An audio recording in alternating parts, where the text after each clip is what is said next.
中共武警高层突然调整，原中共武警副司令曹军章以司令员身份正式亮相官媒，替补长期未公开露面的王春宁。同时，红二代核心人物刘源被传可能重返军中，主持政治工作系统的整顿。虽然未经官方证实，但这一连串动作恰逢中共四中全会前夕，格外引发联想。一场看不见硝烟的军中重组或正在悄然进行。您好，这里是大时局要闻透视，我是王真。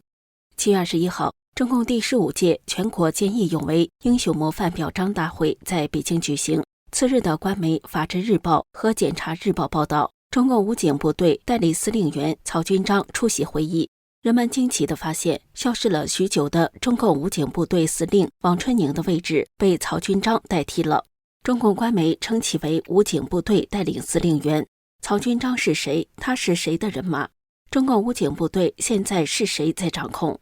曹军章生于1965年，重庆人，武警中将，曾长期在中共成都军区服役，曾任中共成都军区司令部作战部部长、陆军第13集团军某师师长、四川省军区参谋长。2016年任中共陆军第13集团军副军长。2017年4月任中共陆军第76集团军副军长。2020年4月任中共联勤保障部队副司令员。2023年3月任中共武警部队副司令员。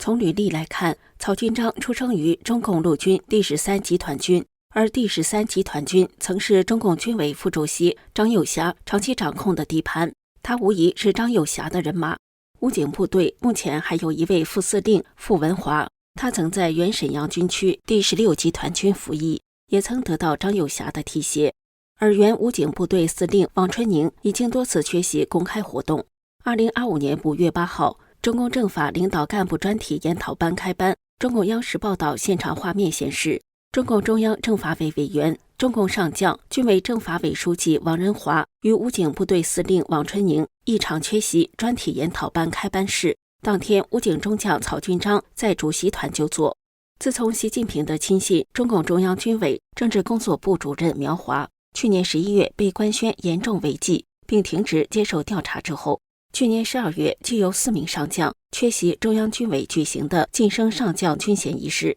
包括原陆军政委秦树同、陆军司令员李乔明、海军政委袁华志和武警司令员王春宁，他们都和苗华有密切关系。除李乔明今年3月重现央视新闻画面，秦树同、袁华志和王春宁至今未现身。习近平的另一亲信军委副主席何卫东也在今年3月后传出被查，而王春宁和武警部队政委张宏斌都与军委副主席何卫东有长期交集。张宏斌曾是习近平非常器重的岷江新军大员。尹科2025年5月7号又爆料，武警部队政委张宏斌与军委政法委书记王仁华已双双落马。种种迹象表明，武警部队已经重新大洗牌，从原来习近平掌控变成现在是张又侠掌控的势力范围。不久前，独立时评人蔡慎坤发文爆料说，周鸿许已经接任中共军委办公厅主任一职。据宋征时在北京之春发表中共20大代表周鸿许的民间档案一文中表示，长期在成都军区第14集团军度过军旅生涯的重庆万州农家子弟周鸿许，凭借自己的专业素质和指挥才能获得领导赏识。而周鸿许后来任职的炮兵团第40师是在张又侠指挥过的老部队的编程之内，而且第13集团军和第14集团军又同属成都军区，因此张又侠在第40师、第14集团军、成都军区都有较多老战友、老部下以及老上级，有条件比较全面切实地了解并掌握周鸿许的情况。而张又侠当年正积极配合和辅佐习近平，很可能是张又侠推荐了周鸿许担任中央警卫局局长。张又侠对周鸿许有赏识和提携之恩，那么现在周鸿许出任中共军委办公厅主任，表明张又侠对军委核心机构的掌控已经相当稳固。时评人唐清源指出，中共军委会办公厅主任的角色相当于邓小平时代的军委秘书长，本质就是从前的建军。也可以说，军委办公室主任是谁的人，他就是谁在实质掌握军队实权的重要指标之一。另一个指标就是主掌军队系统人事大权的军委会政治工作部主任，也就是苗华那样的人。唐靖元还表示，苗华落马后，是中共军纪委书记张生民在代替他的职务。张生民和张又侠的关系非常密切，两人都是陕西老乡。如今军委办公厅主任和掌握军队人事大权的军委政治工作部主任都是张又侠的人，可以看出中共军队的实权在张又侠的手里。另外，中共军委联参部的总参部长刘振立是张又侠在越战时期的战友，一起扛过枪，关系非常铁杆。前中共海军中校姚成今天在自媒体节目中爆料说，他从军中朋友处得知，目前的中共海军政委是冷少杰，而张又侠请已经退役的红二代刘源回鲁军委主持军队的政治工作，很可能刘源会出任中共中央军委副主席。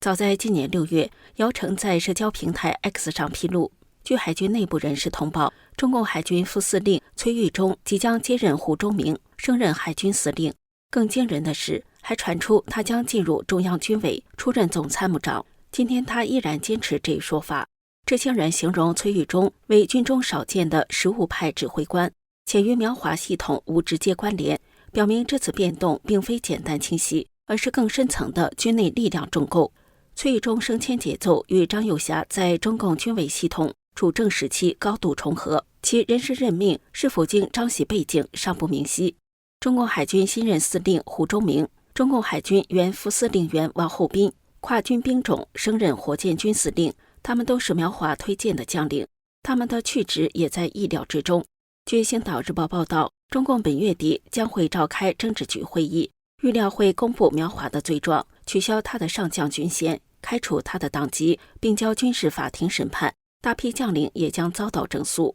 独立时评人蔡胜坤曾爆料，苗华将被作为建军以来最大的反党集团严肃处理，可能会被重判。中共军报7月21号刊登消息指，军委发文件全面整肃流毒影响及重塑政治干部形象微信，并一连3天刊发系列评论员文章。